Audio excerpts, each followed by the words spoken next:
Mungkin banyak di antara kalian penasaran dengan kenapa saya membahas agama Hindu dari segi sejarah. Saya adalah seorang akademisi yang kebetulan lahir dalam agama Hindu.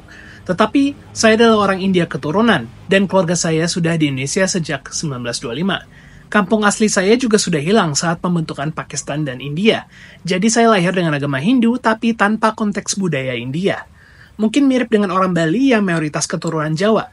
Apakah orang Bali kini kenal dengan Jawa walaupun dulunya dari Jawa? Ya tidak, sama denganku. Aku orang Indonesia, keturunan India yang kebetulan mempelajari agama dan filsafat India, yaitu Hindu dan Buddha. Jadi saya tahu beberapa hal tentang India karena saya pelajari filsafat dan agamanya. Saya lahir dengan agama Hindu, tapi bebas belajar Hindu dari mana saja. Tidak seperti orang India atau orang Bali pada umumnya yang lahir dengan adat atau kebudayaan tertentu. Karena itu saya mempelajari agama Hindu secara akademis. Secara akademik itu berarti saya menelusuri sejarah perkembangan agama Hindu. Dan saya belajarnya dari peneliti, dari pakar akademisi, bukan dari guru-guru. Bahkan saya baca kitab suci dengan melihat sejumlah terjemahan, agar lebih netral.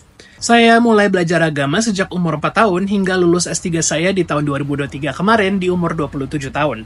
Saya belajar agama Hindu itu secara netral, tidak terikat pada kepercayaan saya sendiri karena memang saya tidak lahir dengan paham atau dogma tertentu. Lalu kenapa saya ingin mengajarkan agama secara akademis? Saya itu awalnya belajar agama untuk mencari kepercayaan diriku sendiri. Karena walaupun saya lahir dalam agama Hindu, saya tidak diajarkan ataupun dipaksa untuk percaya dengan paham atau aliran ataupun adat tertentu. Jadi ya saya cari tahu sendiri. Saya rasa jika kita pelajari agama secara akademis, kita lebih kritis. Kita ingin tahu konteksnya, budayanya, zamannya, bukan hanya diterima dan ditelan saja. Sebab kalau agama itu hanya diterima dan ditelan tanpa dikaji terlebih dahulu, hasilnya akan jadi orang yang fanatik, merasa diri paling benar. Dulu saya memang sempat fanatik juga, merasa pengetahuan yang saya dapatkan paling benar. Tetapi saya lihat orang Bali dan agama Hindu Bali dan melihat banyak kebenaran juga di dalamnya. Jadi saya pelajari Hindu Bali.